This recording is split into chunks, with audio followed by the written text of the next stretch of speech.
You're listening to The Problem with Poverty, a podcast that helps bring awareness to the causes and consequences of poverty, as well as ways that we can overcome the problems with poverty together. Our company, Community Action Partnership of North Alabama, serves 28 counties in our beautiful state. According to 2019 estimates by the U.S. Census, Alabama was the seventh poorest state, with 15.5% of its residents living in poverty, as compared with a U.S. average of 11.1%. Our goal with this show is to highlight all of the opportunities that we and our partners have to help people overcome poverty as we focus on helping people, changing lives. Welcome to the Problem with Poverty podcast. I'm your host, Holly Hicks. Our guest today is Chantal Collier, Director of the Foster Grandparent Program at Community Action Partnership of North Alabama. Chantal holds a bachelor's degree in science from the University of Alabama and a master's degree from Alabama A&M.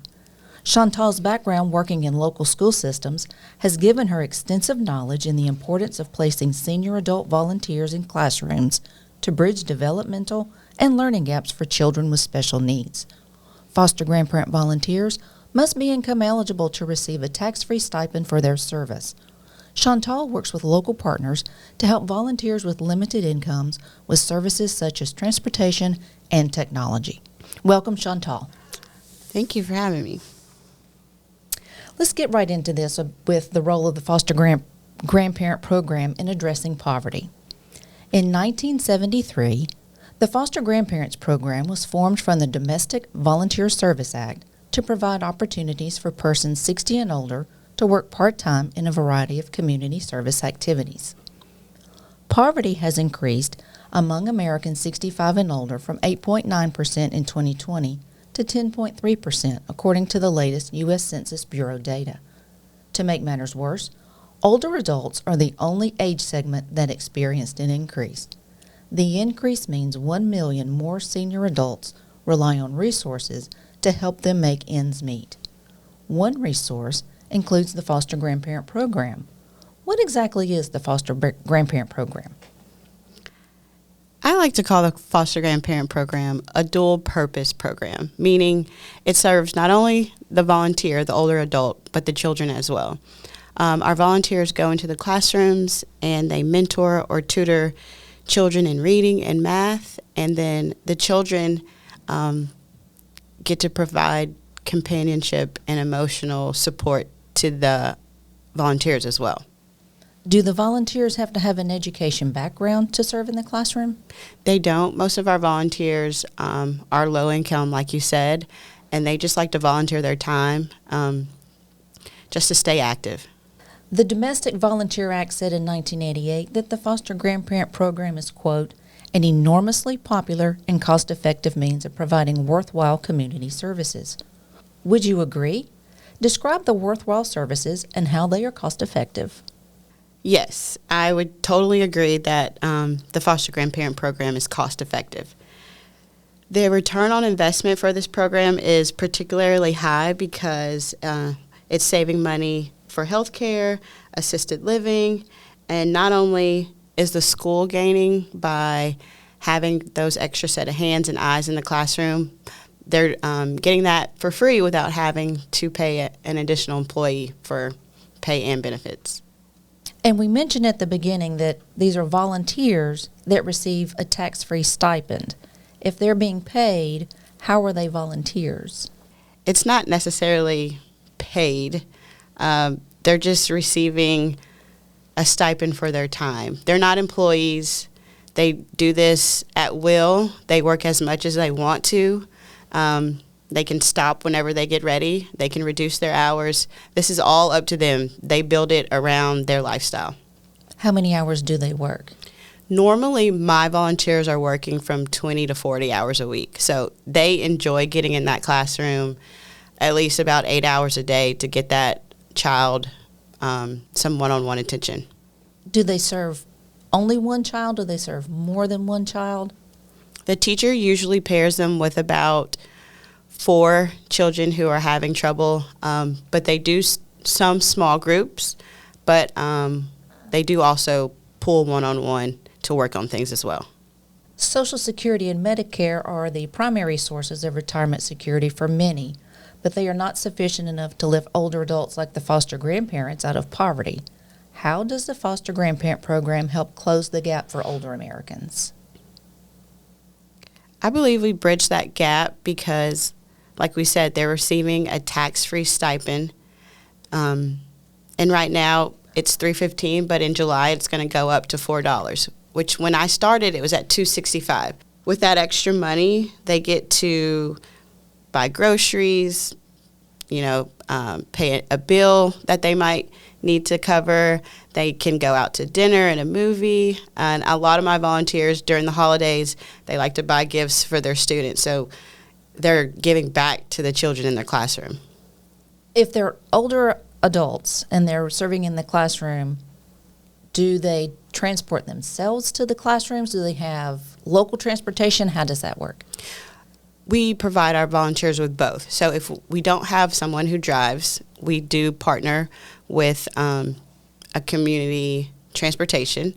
And then also our drivers, they get paid mileage. So they're getting 40 cents to the mile to and from their location.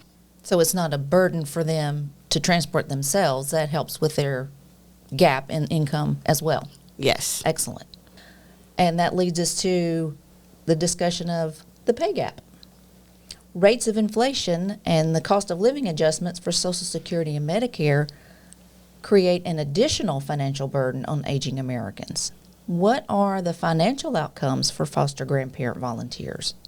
So through this program, like I said, our volunteers like to work. They like to be in those classrooms. So most of my volunteers are working 40 hours a week. And at the end of the months, most of them are earning between $300 and $500 extra dollars, which is a lot for an individual on a fixed income. Not only is it helping them financially, but it's helping them stay active, and it's also providing that emotional benefit as well. A lot of our volunteers say that's the biggest reward for them, that they go into the classroom, they get to see those kids every day, they're calling them grandma or grandpa, and they get that attention that that child's craving for that they might not get at home. Do they report to you health benefits, social benefits when you meet with them? Yes. I think the biggest benefit that I've heard from the volunteers is that social aspect of it. I know during COVID, it hit them pretty hard. They were all just wanting to get back in the classroom. So when they finally got back in there, it was a little rough at first. They were getting tired quicker. Some health issues came up, but as soon as they recover, they're right back in the classroom. This program, we have said already, that is a federally funded program. Aren't there government programs already that serve seniors? I'm sure there are, but I don't know of any that serve the older population as well as my program does. Like I said, they receive a tax-free stipend that totals anywhere from $300 to $500 a month. That bridges that gap because they are on a fixed income. Their budget stays the same even when inflation costs go up, grocery bills go up, and gas prices rise. I know in my meetings, my volunteers tend to tell me their biggest problems that they have is being able to buy groceries. Even though they're one person, it still takes a lot of money to feed that one person for, let's say, 2 weeks. Do your volunteers, because they serve in schools, have meals provided for them to help with that grocery budget? We do get in-kind dollars. The Decatur City school system provides breakfast and lunch for our volunteers, so that helps too. And we'll ask you a question that we ask every guest. What does someone living in poverty have to do with me, and why should I care? Me being a servant leader, I think that's what drives me, is being able to help people overcome their barriers and giving them tools to be better overall. So why not would you want to help somebody get out of poverty so they could be a better version of themselves? So is the responsibility for overcoming poverty the community's responsibility, the individual, the government? How do you see that? I think it's a combination of all three. Of course, it starts with yourself because you have the ability to do better for yourself. But in the end, the government has a big impact as well. They tend to keep people in poverty, looking at communities and the access that they have to quality nutrition or parks and recreation. I think that has government written all over it. So in the end, all three, but it comes down to the government ultimately. And I have one last question I thought about with some of your answers. With other programs available in your program, have you gotten better access for your volunteers with other programs that they otherwise may not have had access to or even known about? I don't think so.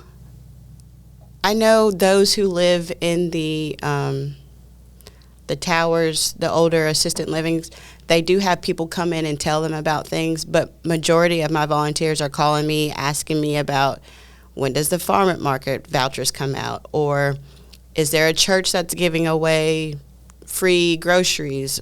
I know during Christmas and Thanksgiving, we try to tell them about all the things that are going on in the community so they can have access to it. Chantal, thank you for your perspective on the Foster Grandparent Program and your wealth of knowledge about poverty and how older Americans are affected. Thank you for joining us. Thank you for having me.